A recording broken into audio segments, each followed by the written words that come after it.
Orient bell tiles studio से आप देख रहे हैं एबीपी न्यूज।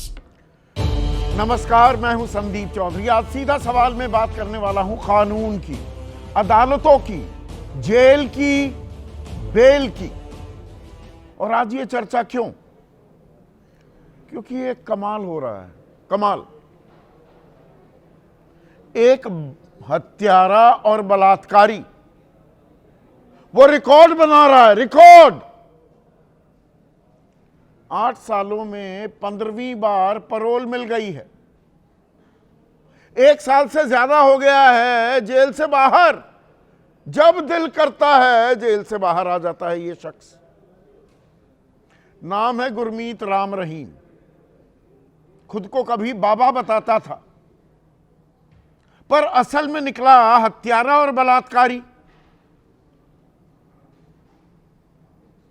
और दूसरा मामला है, ये तो अदालत से पैरोल नहीं मिलती है, तो सरकार की दया दृष्टि होती है, कृपा बरसाती है सरकार, और कृपा लगातार बरस रही है गुरमीत राम रहीम पर। और एक है, आज सुप्रीम कोर्ट में मामला सामने आया। 5.5 साल हो गए हैं उमर खालिद और शर्जील इमाम। गंभीर आरोप है, बहुत गंभीर आरोप। दिल्ली में दंगा भड़काने के आरोप, जिसमें 53 से ज्यादा लोगों की तो मौत हो गई थी। पर आज उनकी जमानत को खारिज कर दिया, ठुकरा दिया सुप्रीम कोर्ट ने कि मामला बहुत संगीन है। यही मुख्य किरदार हैं, यूएपीए की धाराएं लगी हुई हैं। पर इसमें एक खास बात है, 5.5 साल में ट्रायल शुरू नहीं हुआ है, मुकदमा शुरू नहीं हुआ है, क्योंकि चार्जशीट दाखिल नहीं हुई है। तो 5.5 साल तक कोई जेल में ऐसे ही रखा जाएगा और कानूनी कार्रवाई चलने का नाम ही नहीं ले रही। ये आरोप गंभीर हैं, सच भी साबित हो सकते हैं। तब तो दोजख में इनकी जगह होनी चाहिए, इसमें कोई शक व शुबा नहीं हो सकता। लेकिन अगर ये मासूम निकले फिर, और अभी तो ट्रायल भी शुरू नहीं हुआ, और अगले 1 साल तक अब जमानत की याचिका वो अर्जी भी दाखिल नहीं कर पाएंगे। तो कानून की 2 कहावतें हैं, be you ever so high the law is above you. आप कितने भी रसूखदार, कितने भी बड़े ओहदे पर क्यों ना हो, कानून आपसे ऊपर है। पर क्या यहां दोनों ही मामलों में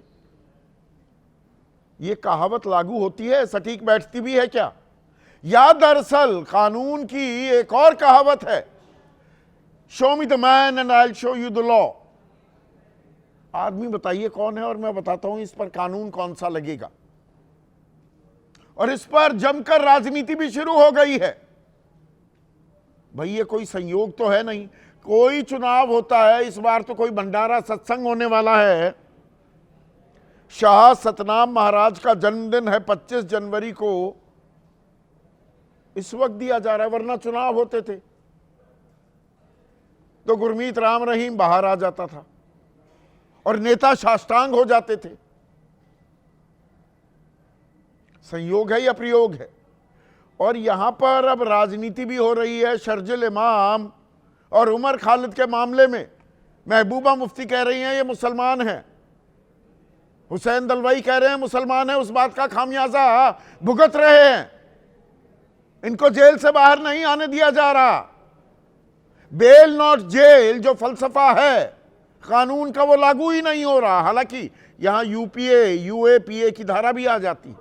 तो ऐसे में आपकी राय क्या है, आपके सुझाव और आपके सवाल? ये मामला कानून का है, लेकिन कानून में भी धर्म भी आ गया है, राजनीति भी आ गई है।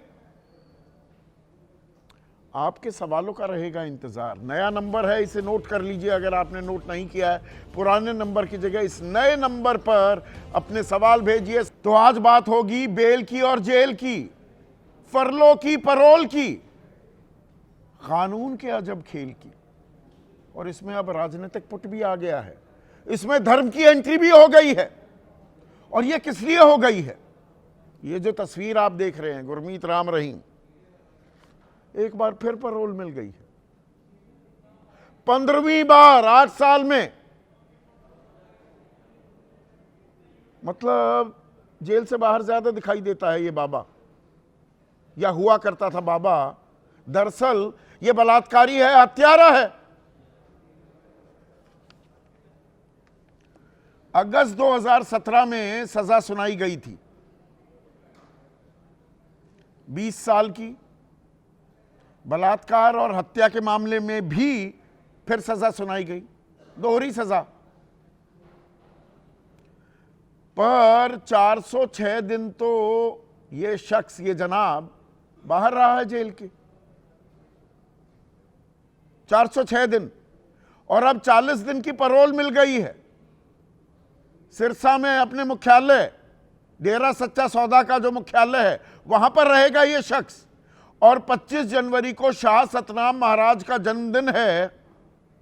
दूसरे गद्दा नशी थे डेरा सच्चा सौदा के, तो 25 जनवरी को विशाल भंडारा होगा, सत्संग होगा, नेता आएंगे, साष्टांग करेंगे जैसा पहले करते आए हैं। आम कैदी के लिए ये परोल और फरलो उसे नहीं मिलता। अगर मैं आंकड़ा बताने लगूंगा उसमें वक्त ज्यादा लग जाएगा, पर आंकड़ा चौंकाने वाला है। 3 लाख से ऊपर लोग तो ऐसे हैं, साल भर हो गया जेल में पड़े हैं, कोई ट्रायल नहीं हुआ। फिर 2 लाख के करीब हैं जिनको 3 साल हो गए, 11-12 हजार हैं 5 साल से ऊपर हो गए। सरकार के आंकड़े हैं, मेरे दिमाग की उपज नहीं।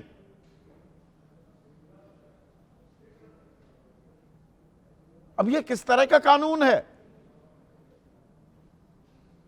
जबकि आज सुप्रीम कोर्ट में उमर खालिद और शर्जील इमाम, जेएनयू के वो छात्र, 5.5 साल से जेल में हैं और आरोप बहुत गंभीर हैं, बहुत गंभीर। अंडरलाइन कर रहा हूं मैं। फरवरी में 24 फरवरी 2020 को हिंसा भड़की थी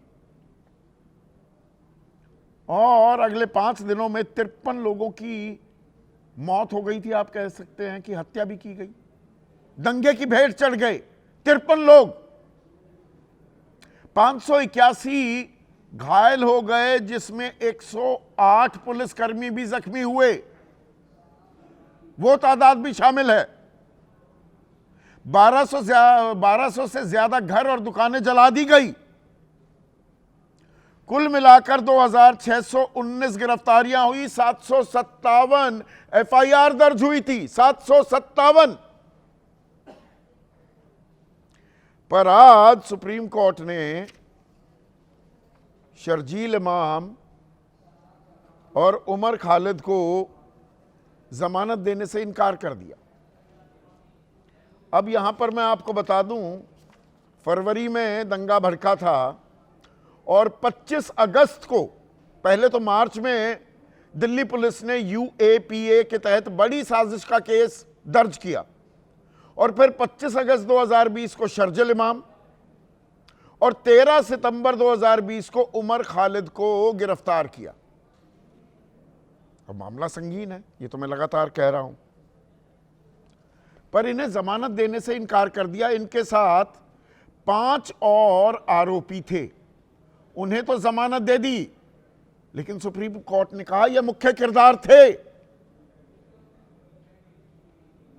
इसीलिए इनको जमानत नहीं दी जा सकती। अब उमर खालिद की पैरवी सुप्रीम कोर्ट में कर रहे थे देश के जाने माने वकील कपिल सिब्बल। उन्होंने कहा 757 एफआईआर दर्ज हुई हैं, प्राथमिकी दर्ज हुई हैं माय लॉर्ड, और मुझ पर सिर्फ एक एफआईआर है। अगर इतनी बड़ी साजिश हुई, मैं मुख्य किरदार हूं, मेरे ऊपर एक ही एफआईआर, तो मतलब दंगे मैंने ही करा दिए, मैं तो दिल्ली में था ही नहीं।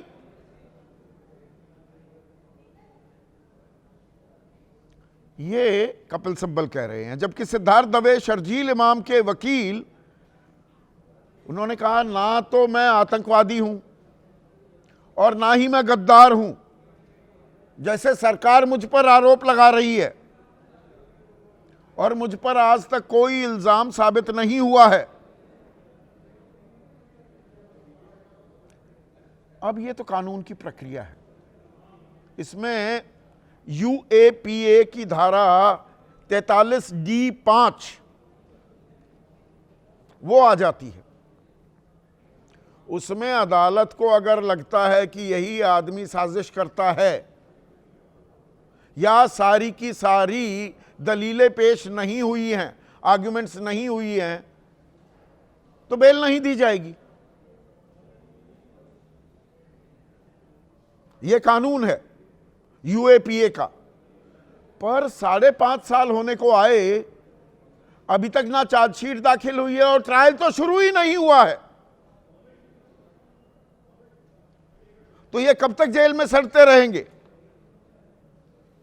गवाह परीक्षण, जो गवाह हैं उनके सारे बयान दर्ज होने या 1 साल बाद बेल की अर्जी दे सकते हैं उमर और शर्जील, यह सुप्रीम कोर्ट ने कहा है। अब यहां पर एक बहुत ही अहम और दिलचस्प आंकड़ा आपके सामने रखता हूं। देश में यूएपीए के तहत जो कार्रवाई होती है, 2019 में 1948 गिरफ्तारियां हुई थी, दोष सिद्ध हुआ 34 के खिलाफ, 1.75%, 2% से कम। 2020 में 1321 गिरफ्तारियां हुई, 80 पर दोष सिद्ध हुए, 6% लोगों के खिलाफ दोष सिद्ध हो पाए। 4% से कम 2021 में, 1.5% 2022 में और 4% 2023 में। मतलब मोटा मोटा 5% से कम, 1 साल सिर्फ 6%।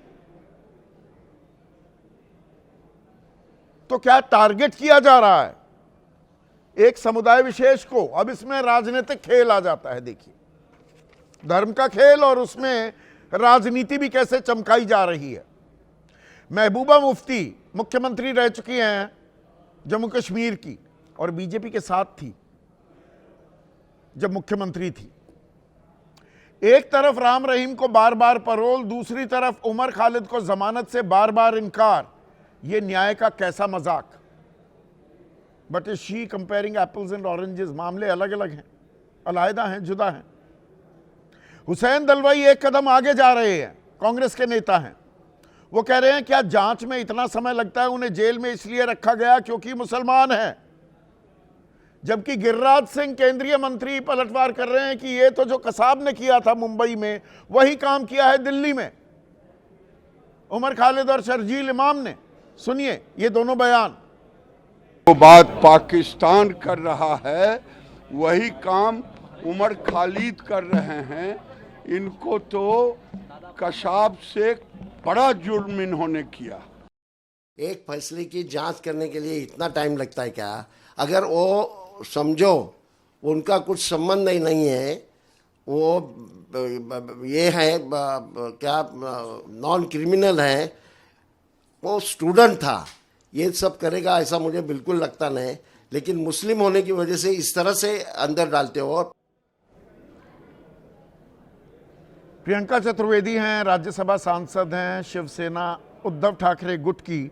वो कह रहे हैं यूएपीए के तहत व्यक्तिगत स्वतंत्रता जैसी कोई चीज नहीं होती। ये हकीकत है, इसलिए मैंने धारा 43D5 का जिक्र किया है। अगर प्रथम दृष्टया आरोप सही तो जमानत नहीं, पर इसे कब तक खींच सकते हैं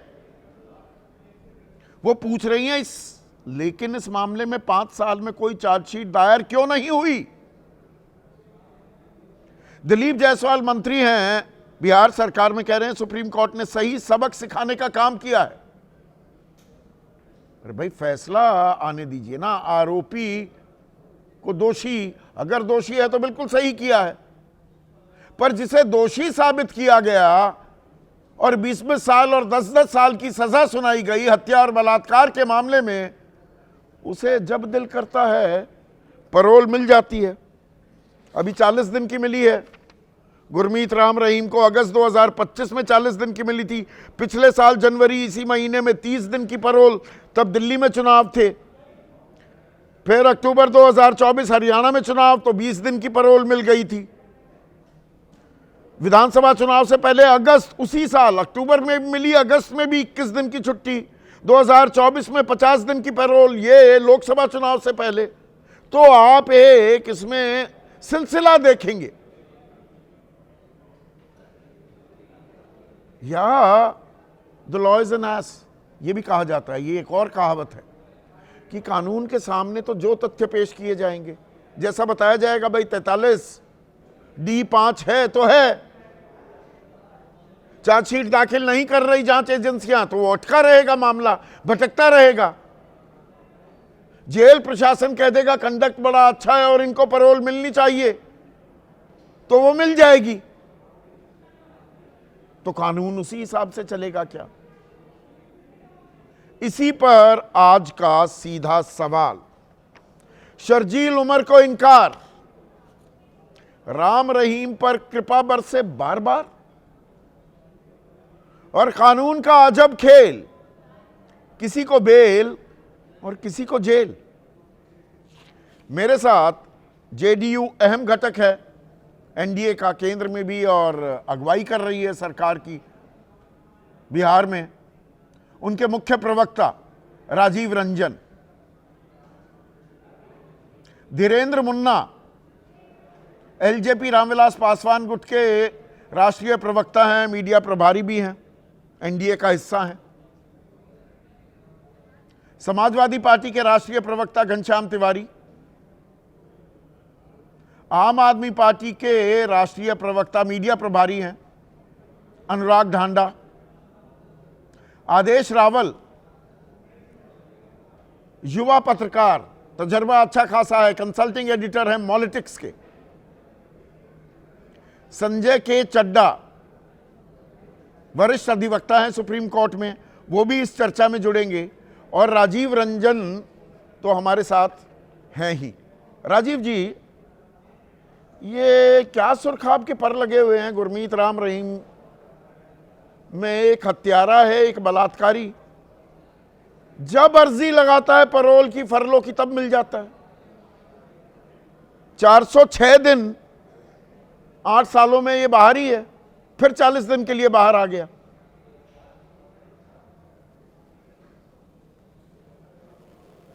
देखिए संदीप जी, दोनों ही जो मामले हैं, शर्जील इमाम और उमर खालिद का जो जमानत नहीं दिए जाने का फैसला है, ये ऑनरेबल सुप्रीम कोर्ट का फैसला है।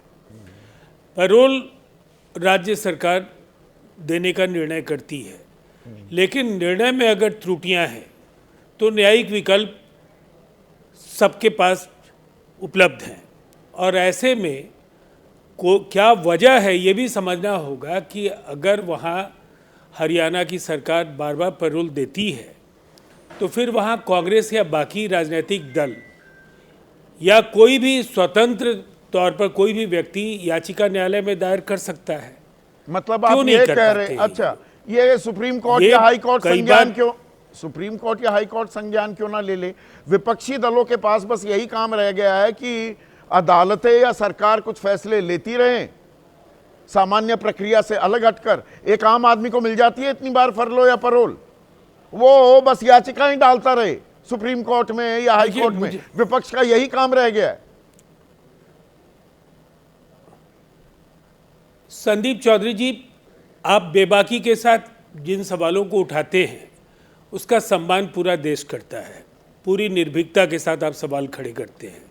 लेकिन मैं भी आपसे एक बात कहना चाहूँगा संदीप जी, इस देश की महान न्यायपालिका के फैसलों को लेकर ऑनरेबल सुप्रीम कोर्ट का ये फैसला है। अगर ये हाई कोर्ट का फैसला था तो उसके खिलाफ याचिका दायर की गई, उमर खालिद उसके बाद ऑनरेबल सुप्रीम कोर्ट ने ये फैसला दिया। राजीव जी, उन पर आऊंगा। मैं पहले राम रहीम की बात पूछ रहा हूं। इतनी नजरें इनायत कैसे हो रही हैं? आप तो मुझसे ज्यादा वाकिफ हैं जेलों के हालात क्या हैं। आम आदमी को मिल जाती है फरलो और परोल ऐसे, और एक बलात्कारी हत्यारे को। देखिए,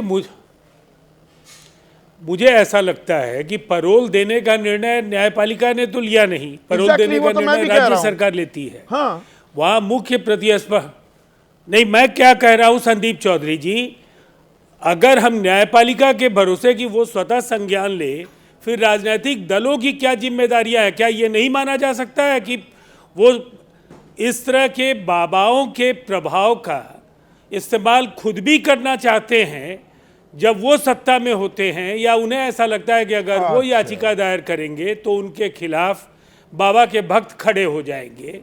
वजह जो भी हो, लेकिन जो प्रतिरोध दिखना चाहिए वो प्रतिरोध विपक्ष की ओर से नहीं दिखता है। सरकार अपने और कई ऐसी संस्थाएं हैं या दुरुपयोग या चुनावी फायदे के लिए इस्तेमाल करेगी। खुला खेल फरूखाबादी होगा, हर चुनाव से पहले बाहर आ जाता है ये बाबा। नहीं, ये संयोग है या प्रयोग है? इस पर मेरी टिप्पणी से ज्यादा नहीं, मुझे ऐसा लगता है ये प्रयोग हो या संयोग हो, उससे ज्यादा अहम है कि अगर आपको ऐसा लगता है कि न्यायिक मानदंडों पर यह फैसला अनुचित है, प्रक्रिया में त्रुटि है, तो निसंदेह इसके खिलाफ जाने का अधिकार सबको है। और ठीक है, मैं अभी इसी सवाल पर हूं और आपसे, क्योंकि आपने एक और अहम सवाल उठाया है, मान लिया जाना अभी चाहिए उमर खालिद और शर्जील इमाम का। लेकिन अनुराग ढांडा, अरे भाई अदालत का दरवाजा खटखटाइए, अगर कुछ गलत हो रहा है, ये कह रहे हैं राजीव रंजन। नहीं तो संदीप चौधरी जी फिर एक ही काम कर लेते हैं ना कि ये हम राजनीति छोड़ देते हैं, पार्टी बंद कर देते हैं और अदालत में ये केस लड़ते हैं, क्योंकि एक केस तो लड़ना नहीं पड़ेगा। ये तो कुलदीप सेंगर के मामले से ले लीजिए, या फिर आप महराज मलिक का मामला ले लीजिए, सोनम वांगचुक का मामला ले लीजिए, गुजरात में हमारे किसान नेताओं को जेल में डाला वो उनका मामला ले लीजिए, तो फिर तो ये केस ही लड़ेंगे कोर्ट के अंदर। फिर राजनीतिक दल इसका मतलब अपनी भूमिका छोड़ के और वो कोर्ट के अंदर जहां भी पूरे देश के अंदर जहां भी इस तरीके का मामला हो वो उसको चुनौती दें। इस बात पे चिंतन और मंथन क्यों नहीं किया जाना चाहिए? सिर्फ इसलिए क्योंकि राजीव रंजन जी इस वक्त भारतीय जनता पार्टी की केंद्र सरकार के सहयोगी हैं। बात से मुंह मोड़ लेना कि जब भी ऐसे कोई केसेस होते जिसमें राजनीति इन्वॉल्व है, उसमें कानून अपनी चाल बदल देता है, कानून अलग तरीके से अपनी चाल चलने लगता है। क्या इसके ऊपर चिंतन नहीं होना चाहिए? क्या एक स्वस्थ लोकतंत्र के अंदर क्या पॉलिटिकल तरीके से कानूनी निर्णय लिए जा सकते हैं? कुलदीप सेंगर को भी तो मिल गई थी, उनको रिहाई मिल गई थी, छूट मिल गई थी, डिले हो गई थी उनकी सजा, फिर बाद में फैसला पलट गया। हाँ, तो क्योंकि उस पे जन दबाव आया। वो सही तो कह रहे हैं, आप दबाव बनाइए, सड़कों पर उतरिए, आप सड़कों पर उतरते नहीं है। विपक्ष की भी तो कोई जिम्मेदारी होगी कि नहीं अनुराग ढांडा? निश्चित तौर पे विपक्ष की जिम्मेदारी है, और पॉलिटिकल मुद्दों पे सरकार को चुनौती देने की विपक्ष की जिम्मेदारी है, उनकी नीतियों को चैलेंज करने की विपक्ष की जिम्मेदारी है। लेकिन जो कानूनी प्रक्रिया अगर उसके अंदर दिखती हुई खामियां है, चाय के अंदर संदीप जी मक्खी पड़ी हुई है और आप कह रहे हैं यार किसी ने टोका ही नहीं इसलिए मैं पी गया, ये कोई बात थोड़ी हुई। जो कानून के अंदर साफ तौर पे नजर आ रहा है कि आप किसी को भी उठा के जेल के अंदर डाल देते हैं। मैं आपको 2 उदाहरण दे रहा हूं जिसपे आज पूरा देश जिसके ऊपर चर्चा कर रहा है और बात कर रहा है। सोनम वांगचुक के ऊपर इन्होंने NSA लगा दिया, 1 साल तक बेल नहीं मिल सकती उसको, और आप घूमते रहिए, उनकी पूरी फैमिली कोर्ट के अंदर घूम रही है। 100 दिन हो गए आज उनको जेल के अंदर। अपराध तो बता दो क्या है, या फिर अपराध प्रूव कर दीजिए। अपराध प्रूव करना, आप कोर्ट थोड़ी जाता है इन्वेस्टिगेट करने, कोर्ट एजेंसी से पूछता है कि भाई बताइए क्या करें, एजेंसी कहती है जी बाकी सबको छोड़ दो, ये 2 नहीं छूटने चाहिए। तो अब मैं वापस आता हूं, एक मिनट अनुराग, अब मैं वापस आता हूं। राजीव जी, मैंने इसीलिए वो कानून के बारे में एक और तीसरी टिप्पणी की थी। ये मशहूर कहावत है, ये मेरे मन की उपज नहीं है, लॉ इज एन एस। और ये किस लिए कहा जाता है? कानून के सामने, अदालत के सामने जो साक्ष्य, जो सबूत रखे जाएंगे उसकी बिना पर फैसले सुनाए जाएंगे। जो कानून होंगे उनका भी इस्तेमाल होगा। अब UAPA में 43D5 है, एक प्रावधान है, उसमें अगर प्रथम दृष्टया आरोप सही है तो जमानत नहीं होगी, या उसमें जब तक पुलिस या सरकार को पक्ष रखने का मौका दिया जाए, पूरा ना मिले, तब तक आप रिहाई नहीं कर सकते।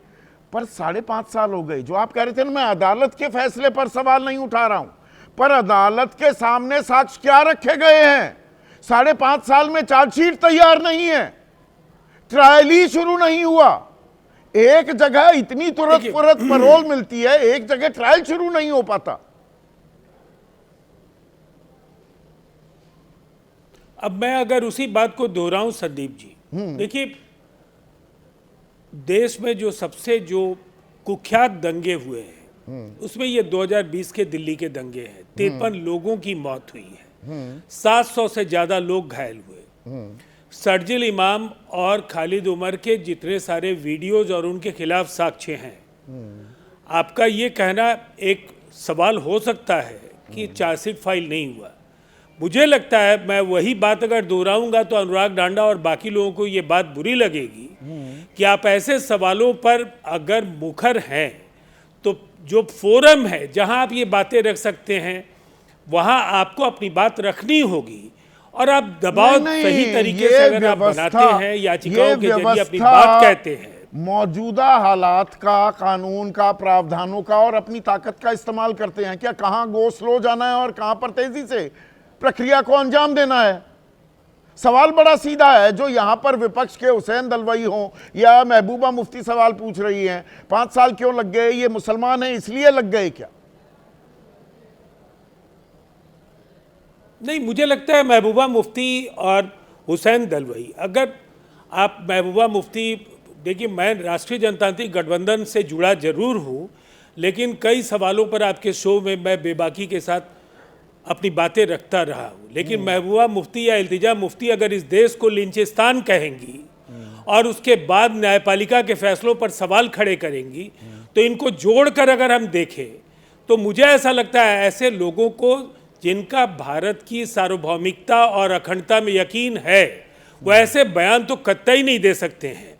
ऐसे बयानों के जरिए वो कश्मीर की सियासत में जगह पाने की कोशिश कर सकती है। बात सही है, लेकिन ये ये तो सवाल उनके सवालों से इसको वैधता नहीं मिल जाएगी। नहीं, मैं आपकी बात से पूरी तरह से इत्तेफाक रख रहा हूं। ऐसे सवालों को वैधता नहीं मिल जाएगी। बिल्कुल ठीक कह रहे हैं राजीव जी, मैं इत्तेफाक रख रहा हूं। पर यहां पर महबूबा मुफ्ती क्या अपनी राजनीति चमका रही हैं, उससे ज्यादा जरूरी ये है कि जो बयान, तथाकथित बयान, पूरी जिम्मेदारी से मैं ये शब्द इस्तेमाल कर रहा हूं, शर्जिल इमाम या उमर खालिद ने दिए, उनकी सत्यता तो परख देनी चाहिए थी, अभी तक कसौटी पर कसी जानी चाहिए थी। ये सवाल मैं किस लिए पूछ रहा हूं? 2016 में, और 10 साल हो गए उस बात को, वो टुकड़े टुकड़े गैंग, एक पूरा विमर्श चला कि टुकड़े टुकड़े गैंग, भारत होंगे तेरे टुकड़े टुकड़े होंगे, और कहा गया नहीं, तोड़ मरोड़ के ये बयान पेश किए गए। 10 साल हो गए, क्या आरोप साबित हुए, क्या सजा दी गई, या बस एक गुब्बारा छोड़ दिया, एक ट्रायल बलून छोड़ दिया, सांप्रदायिक उन्माद फैला दिया, उसका फायदा उठाया और भूल गए, अगले मुद्दे पर चल पड़े? देखिए, मुझे लगता है एजेंसीज का काम अलग है, न्यायपालिका जब फैसले देती है सब मिलकर ही तो काम करते हैं ना। एजेंसी सरकार का हिस्सा है, न्यायपालिका भी इस देश की व्यवस्था का हिस्सा है। अगर ऐसा लगता है कि एजेंसीज को पर्याप्त, देखिए संदीप चौधरी जी, इस देश की महान न्यायपालिका ने कई बार ऐसे फैसले भी दिए हैं जिन पर हम कह सकते हैं दशकों तक उन फैसलों को लोग याद करते हैं। इसीलिए भारतीय न्यायपालिका पर लोगों का अगर यकीन है आप तो न्यायपालिका पर ही अटके हुए हैं। कई बार राजीव जी प्लीज अंडरस्टैंड, मैं न्यायपालिका की बात नहीं, कानून है, यूएपीए का कानून है, 43D(5) है, या जैसे अरविंद केजरीवाल या संजय सिंह, मनीष सिसोदिया को गिरफ्तार कर लिया गया, पीएमएलए में ओनस लाइज ऑन यू, बल्कि आप क्योंकि वकील नहीं है, AK वाजपेयी, गलत तो जानकारी नहीं दे रहा हूं, वो मुश्किल, उसमें बहुत मुश्किल हो जाता है, पर मिली जमानत। यहां पर भी वही खेल है, इसमें अदालत पर सवाल नहीं है, आप जो व्यवस्था बनाई है उसका इस्तेमाल, show me the man and I will show you the law and how it is being implemented, उसका इस्तेमाल कैसे हो रहा है, सवाल यहां है। ये प्रिंसिपल थोड़ी है कि show me the man I will show you the law, तो वो ऐसा ही नहीं हो रहा है, प्रिंसिपल थोड़ा कह रहा हूं। हाँ। प्रिंसिपल को, ये कहावत है प्रैक्टिस भी नहीं को है, लेकर, प्रैक्टिस भी नहीं अच्छा है। प्रैक्टिस नहीं है ये 15 बार पैरोल ऐसे ही मिल गई, इसको हत्यारे को, बलात्कारी को। Sandeep ji, payroll different footing है, बेल डिनायल कानून का इस्तेमाल, बात वही, मैं उसी चीज पर आ रहा हूं, आप उसको उसमें रायता मत फैलाइए, आप समझ रहे हैं मैं क्या कह रहा हूं। टेक्निकलिटीज होती है, पैरोल अलग है, ये अलग है, बेल। देखिए सवाल इसमें बड़े गंभीर सवाल पैदा हो गए, ये जजमेंट के कॉन्सिक्वेंसेस क्या होंगे, ये उससे ज्यादा गंभीर सवाल है। सुप्रीम कोर्ट ने सारे पास्ट लॉ जो बेल पे स्टेब्लिश्ड है 1967 से लेके लगातार 67, 77, 80, 82, 90 लगातार, इस जजमेंट के बाद वो सारे के सारे पलट गए एक तरीके से। और एक उसमें वर्ड यूज हुआ है इंटेलेक्चुअल आर्किटेक्चर, खालिद के लिए वर्ड यूज किया। 5.5 साल हो गए वो इंटेलेक्चुअल आर्किटेक्चर अभी तक साबित नहीं करने के लिए, ना चार्जशीट ही नहीं हुई। नहीं, उसमें थोड़ा ट्रायल तो बाद की बात है। थोड़ा ऐड कर लेते। क्या? 398 पेज का एफिडेविट सुप्रीम कोर्ट में पुलिस ने फाइल किया। दैट्स व्हाट आई से। उससे क्या फर्क नहीं, पड़ता क्लैरिटी कर रहा हूं मैं कि मतलब उन्होंने फैक्ट्स दिए कि क्या क्या चार्जशीट नहीं आई, ट्रायल हुआ है नहीं शुरू, नो तो बैठा रहेगा आदमी। ये और गंभीर इशू है हाँ, कि justice delayed justice denied, yes, मतलब कब तक जेल में रहेगा। एग्जैक्टली। और पिछली हिस्ट्री देखिए केसेस में क्या हुआ है। हाँ, 20 साल केस चले, उसके बाद बरी हो गए। How the life would be compensate of a person who became the victim of this. यही तो मैं पूछ रहा हूं। तो ये बड़ा गंभीर सवाल है। हाँ, तो कौन इसको ठीक और करेगा? 757 एफआईआर दर्ज हुई, उसमें से एक एफआईआर हुई थी उमर खालिद के खिलाफ। संदीप पर जी। आज की तारीख में सवाल पूछो और पाकिस्तानियों आतंकवादियों के समर्थन में आवाज उठाई जा कौन रही है। ठीक करेगा? इसका जवाब ये है कि it is a duty of the parliament to make अच्छा। सच ए प्रैक्टिकल लॉ जिससे कि आम आदमी को राहत भी तो मिले। मतलब ये कानून की खामी है, आप ये बात मान रहे हैं? बिल्कुल, मैं मानने को तैयार। तो यहाँ पर कम से कम अनुराग ढांडा एक बात मान रहे हैं AK वाजपेयी की कानून में खामी है, पर इस कानून की खामी का खामियाजा एक भुगते एक फायदा उठाए, देखिए संदीप जी, ये मैं यही बोल पीड़ादायक रहा हूं हो जाता है। मैं यही बात शुरू से कहने का प्रयास कर रहा हूं संदीप जी। मैं दूसरा जो उदाहरण दे रहा था, मैं महराज मलिक का दे रहा था। कोई उसने पब्लिक इशू उठाया, कहीं किसी भाषा का प्रयोग किया जिस भी तरह से, उसके ऊपर पब्लिक सेफ्टी एक्ट लगा दिया, 2 साल जमानत नहीं हो सकती भाई उसकी। तो आप मुझे बताइए कि ये तो फिर सरकार, और वो एक्ट वो कोर्ट नहीं लगाता है, वो एजेंसी ने आपको उसमें गिरफ्तार कर लिया। अब उसके ऊपर जब तक चार्जशीट नहीं होगी, जब तक बहस नहीं होगी, तब तक कोर्ट क्या करेगा? उसमें कोर्ट कानून के हिसाब से चलेगा। तो इसलिए माननीय अदालत उसमें चाहे तो भी जमानत नहीं दे सकती बहुत सारे मामलों में। तो ऐसी स्थिति में पूरी तरह से पॉलिटिकल इस्तेमाल इसका हो रहा है। और इस वक्त देश में एक ऐसी सरकार है जो समय समय पे योजनाओं के नाम बदल देती है, शहरों के नाम बदल देती है, लेकिन कानून का अगर कहीं दुरुपयोग हो रहा है उसमें बदलाव करने में बिल्कुल चर्चा नहीं करेंगे इसके बारे में, क्योंकि इनको ये पॉलिटिकली सूट करता है। इसलिए इस वक्त इसके ऊपर कोई बहस, कोई चर्चा तो भारतीय जनता पार्टी राजनीति या तो उनसे जुड़े आपको भी सूट दलों का करती कोई है ना, नेता नहीं आप भी करेगा। तो अपनी राजनीतिक सहूलियत के हिसाब से, वो ताहिर हुसैन याद है आप ही के पार्षद? अनुराग नहीं, ढांडा हमने गलत तो नाम तो पार्टी से नहीं ले बाहर रहा नहीं हूं। किया क्या उनको संदीप जी? सुन तो लो, तुरंत प्रभाव अरे से भाई पार्टी से सुन बाहर तो लो, किसने निकाला? अरे सुन तो लो अनुराग ढांडा, अगर मेरी जानकारी गलत है तो बता दीजिएगा। ताहिर हुसैन से हाथ ही पल्ला ही झाड़ लिया आप लोगों ने, वकीली ढंग से उसके लिए इस्तेमाल नहीं किया, ना वो फाइलें दी गई। आपने मनीष सिसोदिया को दिल्ली दंगों के वक्त और जब शाहीन बाग में प्रदर्शन चल रहे थे, कोई मीडिया में बयान देने से भी रोक दिया था। राजनीतिक नफे नुकसान की बात थी उस वक्त, और अगर मैं गलत कह रहा हूं तो बताइए। बिल्कुल नहीं संदीप जी, बिल्कुल नहीं। अगर पॉलिटिकल इस्तेमाल, अगर भारतीय जनता पार्टी कह रही है कुएं में कूदो और हम कुएं में कूद जाएं, हम उनकी वो जो ताल बजाएं उसके ऊपर नाचें, क्या आप हमसे ये उम्मीद करते हैं? हम उनके बिछाए हुए जाल, उनकी चली हुई चाल का जवाब हम उनके तरीके से क्यों देंगे? आप उनके बिछाए हुए एजेंडे के ऊपर हमसे वक्तव्य क्यों कराएंगे? हमारी चर्चा इस बात को लेकर अलहदा है। हम सीधे तौर पे ये बात कह रहे हैं कि जो एक एस्टेब्लिश हो गई बात कि एक पॉलिटिकल टूल की तरह एजेंसी और कानूनों का दुरुपयोग हो रहा है, 1 नहीं 2 नहीं 10 केसेस में सामने आ गया, उसमें बदलाव कब करेंगे? उसके बारे में चर्चा कब शुरू होगी? उसमें बदलाव नहीं, बदलाव या बदलाव करने की जहमत जरूरत सरकार महसूस ही नहीं करती। धीरेन्द्र मुन्ना, बदलाव किस लिए करना है? जिसके खिलाफ इस्तेमाल करना है करिए, जिसके खिलाफ इस्तेमाल नहीं करना है वॉशिंग मशीन में डाल दीजिए। PMLA का मामला लगाना है तो अरविंद केजरीवाल पर लगा दीजिए, मनीष सिसोदिया पर या संजय सिंह पर, और हिमंता बिस्वा शर्मा पर शारदा नारदा केस में, या शुवेंदु अधिकारी पर लगता है, BS येदियुरप्पा पर लगता है, या 70,000 करोड़ के घोटाले के आरोप लगाते हो आप अजित पवार पर, वो सारे वॉशिंग मशीन में धुल जाते हैं बीजेपी में आते ही, NDA में आते ही। संदीप जी देखिए, ये तो देखने की बात है। अभी अनुराग जी ने कहा था कि आप चाय में मक्खी गिरा हुआ है तो क्या उसको आदमी पी ले, मैं कहता हूं कि आप सुविधा के अनुसार अगर चाय में पड़ी इलायची को अगर मक्खी बताना चाहते हैं तो ये तो राजनीति है ना। अच्छा, कानून दूध को में अगर इलायची इमाम- पड़ी हुई है, वो इलायची वाला दूध पिया जा रहा है गुरमीत राम रहीम को पैरोल देते वक्त।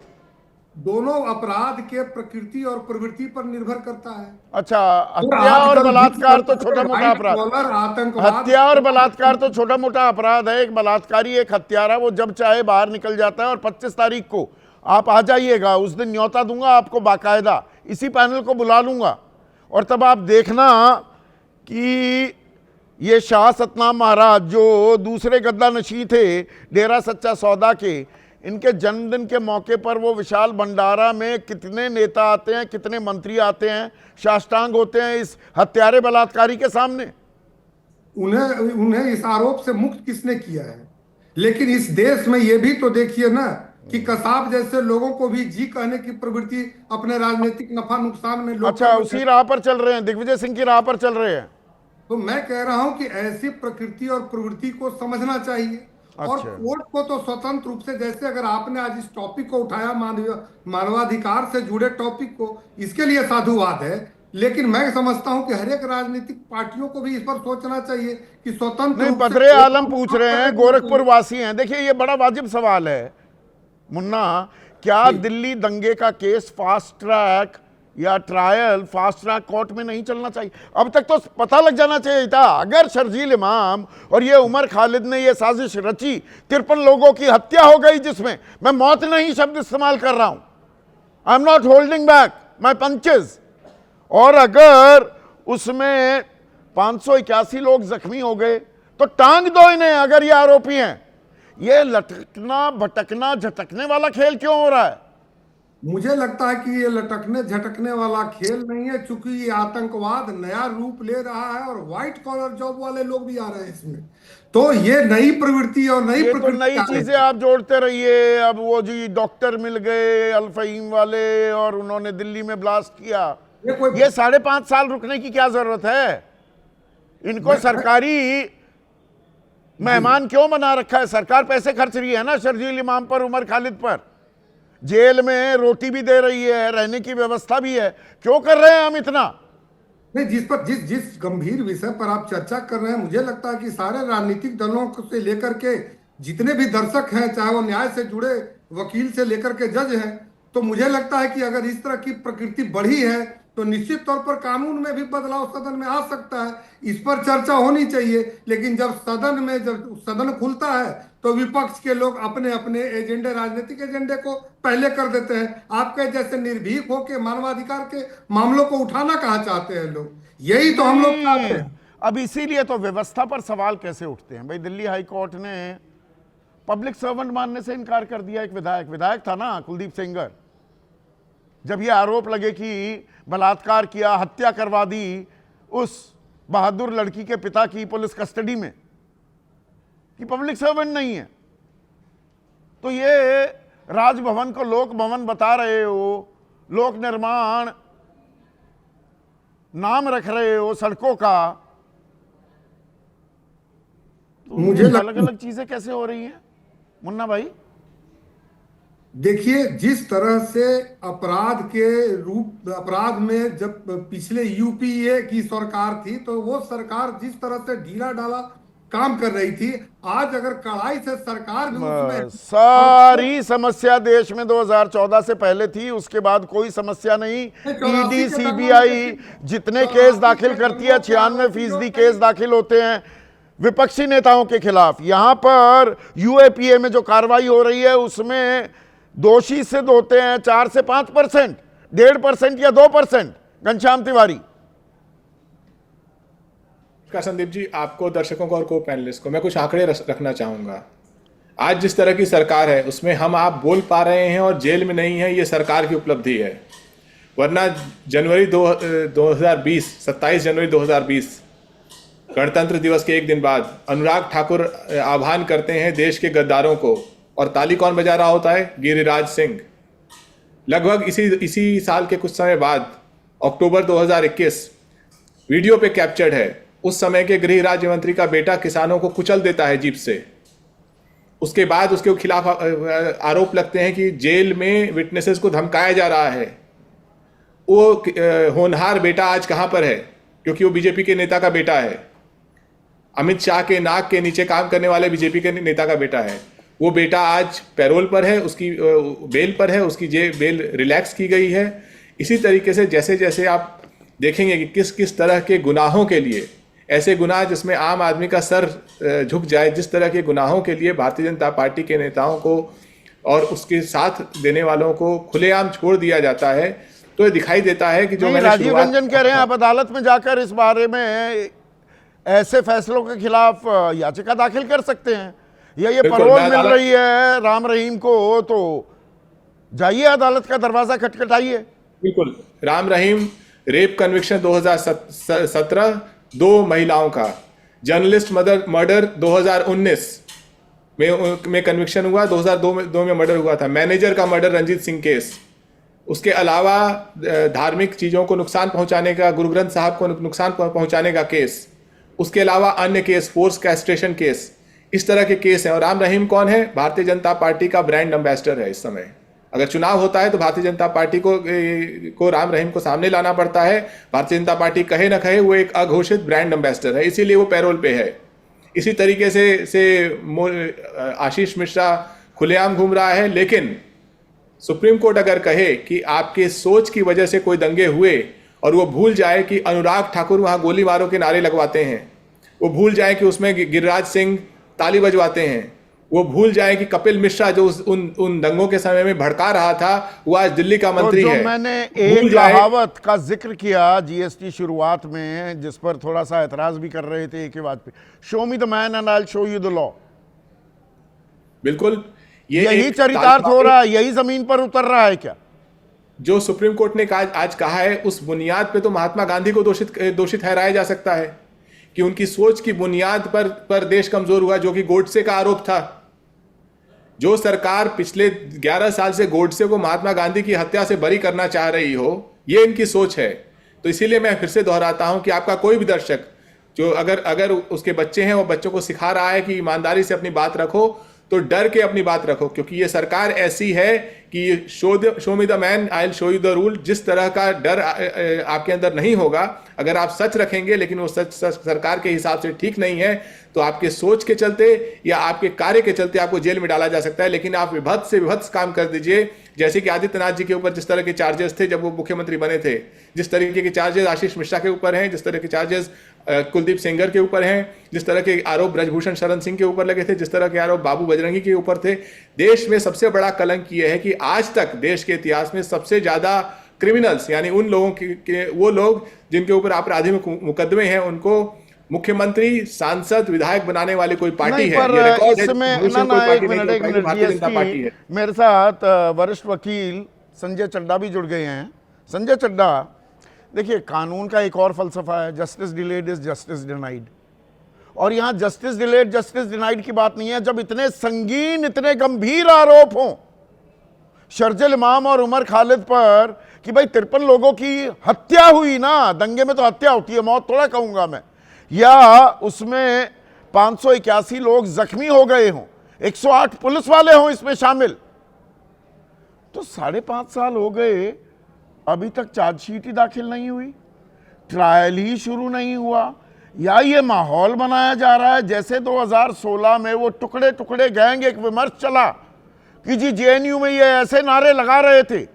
आज तक ट्रायल पूरा हुआ, किसी पर दोष साबित हुआ, या बस कह दो चला चली का बेला है, पहले माहौल बनाओ, फायदा उठाओ, उसके बाद आगे चल पड़ो। देखिए बात बहुत स्पष्ट है, और जहां तक संगीन जो उसमें उनके ऊपर इल्जाम हैं, जो अभी तक जिस पे सब्सटेंस नहीं है, क्योंकि सब्सटेंस इसलिए नहीं क्योंकि अभी तक चार्जशीट नहीं आई है, तो ऐसी परिस्थिति में जैसा कोर्ट ने भी आज कहा कि जो एविडेंस है, यहां तक कि अगले 1 साल के अंतर्गत जो इम्पोर्टेंट एविडेंस तो वही है ना जो जांच एजेंसियां कह रही हैं। जी हाँ, तो देखिए क्या होता है कि एविडेंस आ जाने के बाद जब जांच एजेंसियों का केस औंधे मुंह गिरता है, अगर वो एविडेंस तो फिर कागजों में आ गई ना, वो कागज दिखा के तो उसमें 5.5 साल क्यों लग गए हैं? ये बिल्कुल तो सही देश, बात है। ये तो राष्ट्रहित ये- का सबसे बड़ा मामला है। अरे कोई देश में आग लगा रहा है तो उसकी पोल खोल, और अगर ऐसा किया है तो टांगो ना उसे। सरकारी बिल्कुल मेहमान क्यों आप- बना रखा है? बिल्कुल आपकी बात बिल्कुल सही है, जायज है, और एक प्रश्न चिन्ह समक्ष लग रहा है हम सबके समक्ष कि इतना समय क्यों। लेकिन आज जो सुप्रीम कोर्ट ने कहा है कि समय मात्र की ग्राउंड पर बेल नहीं दी जा सकती, वो क्योंकि ये ठीक है, वो तो संगीन कानून जुर्म है ऐसा और बनाया हुआ UAP है। जी, वो तो कानून, ऐसा है। वो तो कानून को बिल्कुल आप ठीक, पढ़िए। वो जी। कानून को सिर्फ आप पढ़ रहे हैं लेटर एंड स्पिरिट में, लेटर में या स्पिरिट में भी पढ़ा जा रहा है। या ये फास्ट ट्रैक क्यों नहीं हो सकता? या सुप्रीम कोर्ट बिल्कुल। वो फटकार या डंडा क्यों नहीं चला सकता कि भाई नथिंग डूइंग? ये इतना टाइम क्यों लग रहा है? बिल्कुल 53 कंसर्न लोगों ने अपनों को खो दिया हिंसा में, हिंसा की बलि चढ़ गए, वो दंगों की बलि चढ़ गए। उनका क्लोजर भी तो होना है ना, संजय चड्ढा की नहीं। बिल्कुल सही आपने कहा, और यही बात कहते हुए मैं एक बात कहूंगा which is a constructive criticism, कि ये बात को सुप्रीम कोर्ट को आज उठानी चाहिए थी। ये बात सुप्रीम कोर्ट को आज जरूर बतानी चाहिए थी कि क्यों 5.5 साल लगे, क्योंकि जो बेल एप्लीकेशन थी उसमें भी यही एक ग्राउंड थी, जो मेन ग्राउंड थी कि 5.5 साल हो गए, अभी कुछ शुरू ही नहीं हुआ, ना जाने कब तक हमको रखा जाएगा। और ये बात निश्चित तौर पे सुप्रीम कोर्ट को आज उठानी चाहिए थी। सुप्रीम और जिस कोर्ट को ओर इस पे- इशारा किया अभी AK वाजपेयी ने और उसे एक्सपैंड किया है घनश्याम तिवारी ने कि इंटरनल आर्किटेक्चर, किसी की सोच को लेकर, फिर तो ठीक कह रहे हैं घनश्याम तिवारी। महात्मा गांधी की सोच भी फिर तो कोई कह सकता है कि वो तो देश विरोधी थे, जो कोई गोड कह से कहता सकता था। जी हाँ, वही मैं कह रहा हूं, कोई कह सकता है, आप तो बिल्कुल कह सकते हैं। और यही तो बात है कि जो हमारा आर्टिकल 19(1)A है, जो freedom of speech and expression, उस पर रीजनेबल रिस्ट्रिक्शंस दिए गए हैं। यानी कि कंस्ट्रक्टिव तौर पे अगर आप क्रिटिसाइज कर रहे हैं पॉजिटिविटी के साथ, तो वो कंस्ट्रक्टिव क्रिटिसिज्म एक्सेप्टेबल है। अगर आप सरकार का भी क्रिटिसिज्म करेंगे, भाई आप तो क्या मतलब कर रहे एक हैं? चीज बताइए संजय, क्योंकि आप इतने बड़े वकील हैं, अभी हम ये चर्चा कर रहे हैं, कोई कहे कि ये तो देश विरोधी बातें कर रहे हैं, आंतरिक नहीं, व्यवस्था पर सवाल उठा रहे हैं, ये लोगों को भड़का रहे हैं। आप पर या मुझ पर UAPA लगा दिया जाए तो हम बैठे रहें 5 साल जेल में? ये यही लॉ पास है हमारा, क्या कहते हैं, पार्लियामेंट ने पास किया है। और सोनम बड़ी- वांगचुक देश के सैनिकों के लिए, लद्दाख के लिए न जाने कितने काम उन्होंने किए हैं वहां पर, Positive सामाजिक कार्य work। जो देश यही- के लिए, देश की सरकार की तारीफें कसीदे पढ़ते नहीं थकता था, आज वो पाकिस्तान परस्त हो गया है और साल भर इसी से सब- पहले जेल में से नहीं निकलने वाला है। और यही नहीं, हमारी विभिन्न सरकारों ने उसकी बहुत तारीफ की है, कई प्राइजेस दिए हैं। हाँ। तो वो भी बात है। इस परिप्रेक्ष्य में बिल्कुल आपकी बात मैं बलशाली तरीके से कहूंगा कि ये गलत है। यही कंस्ट्रक्टिव क्रिटिसिज्म आप, मैं और बाकी पूरा नहीं, देश फास्ट करता ट्रैक है। तो होना चाहिए। फास्ट ट्रैक कहां हो रहा है? फास्ट बिल्कुल, ट्रैक तो पैरोल और फरलो हो जाती है। आदेश, बिल्कुल सही बात है। अब एक जहां सेकंड, तक आदेश, फास्ट ट्रैक तो फरलो और पैरोल होती है। जब दिल करता है गुरमीत राम रहीम बाहर आ जाता है।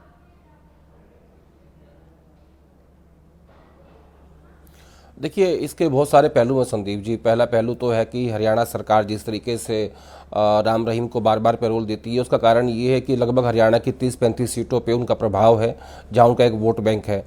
और क्यों अपोजिशन पार्टीज उनका विरोध नहीं करती, उसकी भी एक वजह यही है कि वहाँ पे भी वोट बैंक पॉलिटिक्स की इन्वॉल्व है।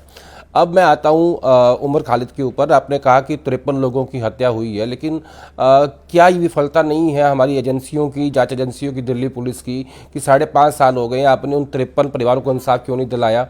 और एक बात बताऊँ संदीप जी मैं, कि जब इस देश में किसी के साथ अन्याय होता है ना, तो वो एक बात कहता है कि तेरे को कोर्ट में देख लूँगा। तो इस देश के तमाम माइल रोड्स का, सेशन कोर्ट से लेकर सुप्रीम कोर्ट तक, ये उनको ये भरोसा देना चाहिए इस देश की जनता को, कि जब एक आदमी ये कहता है तेरे को कोर्ट में देख लूंगा, कि वो भरोसा टूटना नहीं चाहिए, चाहे वो राम रहीम का मामला हो, नहीं, पर चाहे ये वो उमर खालिद सामाजिक का मामला विमर्श, हो। सोशल अब डिस्कोर्स ऐसा हो रहा अगर है। मान आदेश, लीजिए एक सेकंड रुकिए। ये सोशल डिस्कोर्स, सोशल मीडिया पर इस तरह की जो ये चर्चाएं चलती है ना, अब एक तबका तो ये मानकर बैठा हुआ है कि उमर खालिद और ये शर्जील इमाम ये तो आतंकी हैं, ये तो पाकिस्तानी हैं, इन्होंने ही दंगे भड़काए। जैसे एक बड़ा तबका देश में ये माने बैठा था जेएनयू, वहाँ तो टुकड़े टुकड़े गैंग रहता है। 10 साल में पता लगा किसने कहा था, क्या सजा हुई। कन्हैया कुमार के ऊपर वो आरोप थे टुकड़े टुकड़े गैंग वाले, आज तक वो साबित नहीं हो पाया और बाद में पता लगा कि वो जो वीडियो थी वो फैब्रिकेटेड थी। इसी तरीके से क्योंकि उमर खालिद और शर्जील इमाम का नाम उसमें आया हुआ है तो लोग मान के बैठे हुए हैं। मैं ये कह रहा हूँ कि 5.5 साल में आपको एजेंसीज को ये साबित करना चाहिए था, देखिए कि ये लोग इन्वॉल्व थे, ये हमारे पास सबूत है और इनकी वजह से 53 लोगों की हत्या की गई, इसलिए हम इनके खिलाफ ये कार्रवाई चाहते हैं।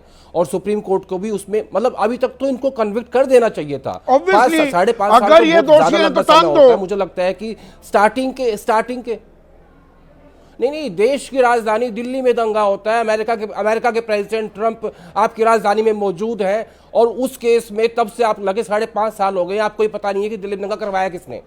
क्या मजाक चल रहा है, क्या कर रही है एजेंसीज हमारी। यानी इसमें भी कहीं ना राजनीति इन्वॉल्व रहती है हर जगह पे। अरे भाई 53 लोगों की जान अगर देश की राजधानी में गई है तो आप उनको अगर सजा नहीं दे पा रहे हो, इंसाफ नहीं दिला पा रहे हो, तो चित्रांश गौरव हैं आदेश सीतापुरवासी हैं, वो कह रहे हैं कोई ऐसा कानून क्यों नहीं बनता जिसमें जांच एजेंसियों की जवाबदेही भी तय हो ताकि समय पर ट्रायल शुरू हो सके। ये यूएपीए में जितनी कार्रवाई होती है दोषी तो 4 या 5% मिलते हैं, 1.5%। ये मैं पिछले 5 साल का आंकड़ा इसीलिए पेश किया। सिर्फ किसी को गिरफ्तार कर लेना आपकी जिम्मेदारी खत्म नहीं होती। 4.5% के आसपास है। मैं वही कह रहा हूँ, सेम हाल पीएमएलए का है, सेम हाल एनएसए का है। ये तो तमाम कानून बनाए गए हैं, सरकारों ने अपनी सहूलियत के हिसाब से बनाया है, चाहे सरकार अब की हो या इससे पहले की हो। तो लेकिन मैं ये कहना चाहता हूँ कि एजेंसीज के ऊपर भी कोई ना कोई एक वॉचडॉग होना चाहिए, उनकी जवाबदेही होनी चाहिए। सुप्रीम कोर्ट को उनसे आज पूछना चाहिए था कि भैया आपने 5.5 साल क्यों लिए, आज तक हमें ये नहीं पता है कि 53 लोगों की हत्या का दोषी कौन है। और अगर सही मायने में उमर खालिद है, शर्जील इमाम है, तो आप सबूत पेश करिए और उनको कन्विक्ट कीजिए। अभी तक तो वो सजा काट रहे होते। यानी आप इतनी लाचार एजेंसीज हैं हमारी कि उनको ये नहीं पता है अभी तक कि देश की राजधानी में दंगा हुआ, 53 लोगों की हत्या की गई, वो किसने करी, क्या इनके पास सबूत है, ना चार्जशीट है, ना गवाह है, लेना है ना देना है। सिर्फ और सिर्फ क्या हो रहा है कि धर्म के हिसाब से आप देखिए जितने बयान दिए गए हैं, चाहे महबूबा मुफ्ती ने बयान दिया हो, उन्होंने अपने वोट बैंक को एड्रेस किया, गिरिराज सिंह ने बयान दिया, उन्होंने अपने वोट बैंक को एड्रेस किया। यानी हर व्यक्ति को दंगे के अंदर भी अपना वोट बैंक एड्रेस करना है। यही महबूबा मुफ्ती जो है एनडीए का हिस्सा थी, तब क्यों नहीं बात करती थी इसके बारे में। और यही बीजेपी ने उनको समर्थन दिया था, तब कहां थे ये लोग। तो सहूलियत की राजनीति चल रही है, जो आपको सहूलियत की राजनीति है, सब अपना वोट बैंक देख रहे हैं। और यहाँ तो मूल सवाल हैं, वो शर्जील इमाम हो, उमर खालिद हो, अगर दोषी है तो इनको फांसी पर लटकाओ, पर 5.5 साल तक सरकारी मेहमान क्यों बना रखा है। और सबूत राजधानी दिल्ली में, देश के दिल में पुलिस अगर नहीं ढूंढ सकती और चार्जशीट दाखिल नहीं कर सकती, वो तो कितना, वैसे तो 91 दिन में कर देना चाहिए ना जी, 90 डेज। लेकिन यूएपी जो अलग, अच्छा वो अलग है, 50 साल लग जाएंगे। 50 साल। एक और गंभीर बात बता दूं दर्शकों को कि चार्जशीट तो फाइल हो ही नहीं, और जो 398 पेज का उन्होंने एफिडेविट जो दिया है, उस एफिडेविट में कुछ विटनेसेस की स्टेटमेंट है, लेकिन न तो विटनेसेस के नाम है, न विटनेसेस के एड्रेस है। उनको दिया हुआ है XYZ वेल, क्योंकि सिक्योरिटी रीजन है। मतलब कहाँ हम जा रहे हैं। तो मतलब ये एनडीए के अहम घटक वरिष्ठ वकील हैं, पार्टी के उपाध्यक्ष हैं, वो कह रहे हैं हो क्या रहा है, हमने मजाक बना रखा है क्या, आतंकी घटना होती है, हिंसा होती है, दंगे होते हैं इस देश में। हम 5.5 साल तक कुछ कर ही नहीं पा रहे, दोषियों को सजा ही नहीं दे पा रहे। वो शर्जील हो या उमर हो या कोई और, उसको तो टांग देना चाहिए था ना अब तक, और जिसे टांग देना चाहिए था उसे हम फरलो दे देते हैं। सोचिए इस बारे में। आज इतना ही।